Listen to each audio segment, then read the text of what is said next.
Pencurian dengan pemberatan adalah sebuah jaringan kelompok yang berasal dari kota Majalengka. Kemudian kelompok 4 orang ibu-ibu ini melakukan kerjasama pembagian tugas, menggelar aksi pencurian dengan pemberatan di 2 tempat yang berbeda. Saya ulangi, di 3 tempat yang berbeda, yang tentunya keempat tersangka ini saling bekerja sama dalam melakukan tindak pidananya, demikian juga mengumpulkan hasil kejahatannya yang pada akhirnya berhasil kami ungkap. Rekan-rekan sekalian yang saya hormati, mendasari pengaduan dari petugas security ataupun keamanan dari sebuah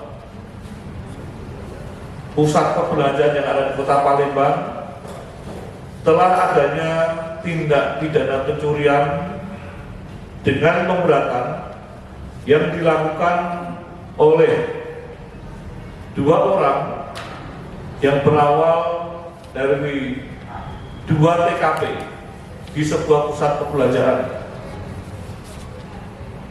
Dari pengungkapan yang ada, kami telah mengembangkan ternyata 2 orang ini terkonspirasi dengan 2 orang rekannya yang telah melakukan juga hal yang sama, peristiwa pencurian dengan pemberatan di salah satu pusat perbelanjaan. Jadi ada 3 TKP pusat perbelanjaan yang ada di Kota Palembang yang notabene dilakukan oleh 4 orang tersangka ini.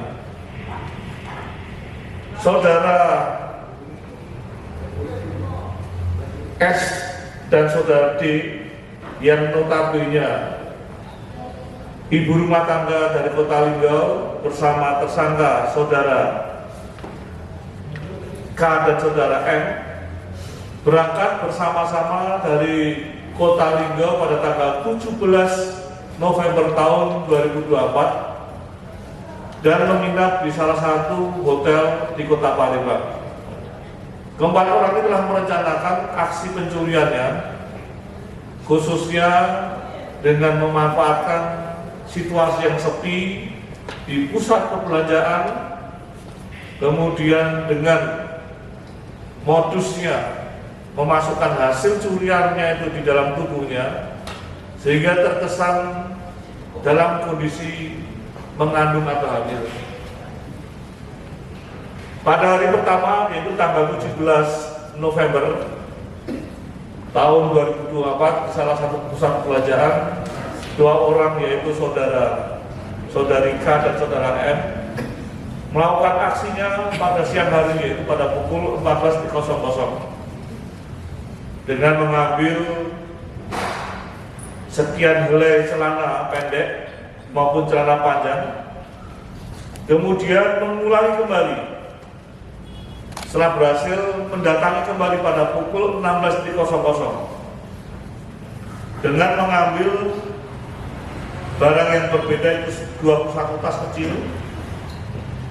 Kemudian di hari Minggunya pada tanggal 17, ulangi tadi tanggal 16, tanggal 17-nya mengulangi hal yang sama pada pukul 14.00 dengan mengambil sejumlah barang.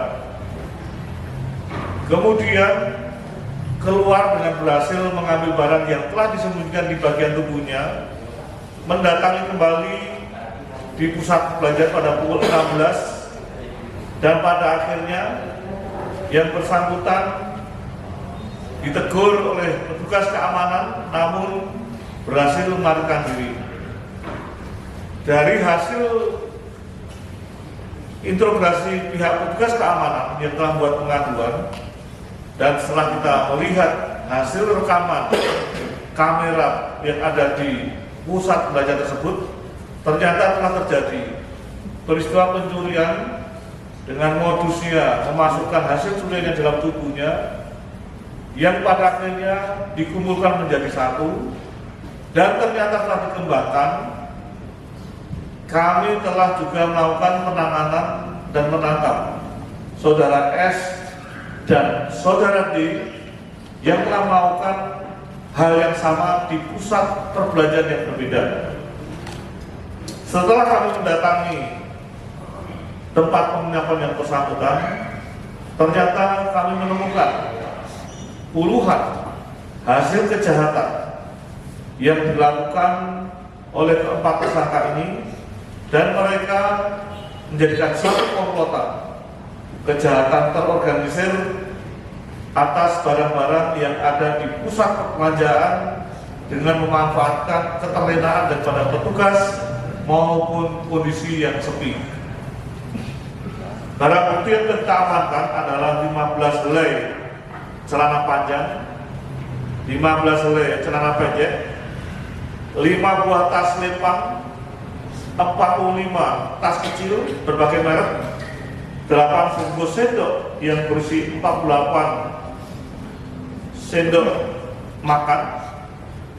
Saya lagi, 8 bungkus sendok yang masing-masing berisi 48 buah sendok makan.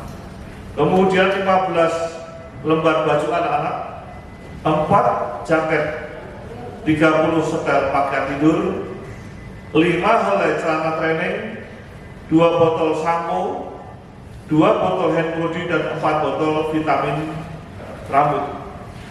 Demikian juga dari pengungkapan terhadap 2 tersangka lainnya yang telah dikembangkan, kami berhasil mengamankan barang bukti sebanyak 63 helai pakaian dalam, 10 helai perlengkapan dalam perempuan, kemudian 4 helai celana pendek, 1 helai celana panjang, dan 1 helai baju batik.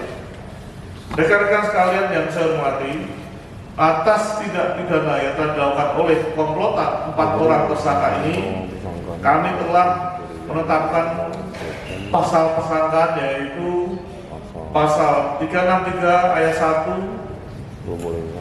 angka 4 huruf E KUH pidana dengan ancaman pidana paling lama 5 tahun penjara. Tentunya dengan adanya peristiwa tindak pidana terorganisir pencurian pusat perbelanjaan ini menjadikan satu perhatian bagi rekan-rekan usahawan di pusat perbelanjaan agar selalu waspada terhadap aksi tindak pidana serupa yang terjadi.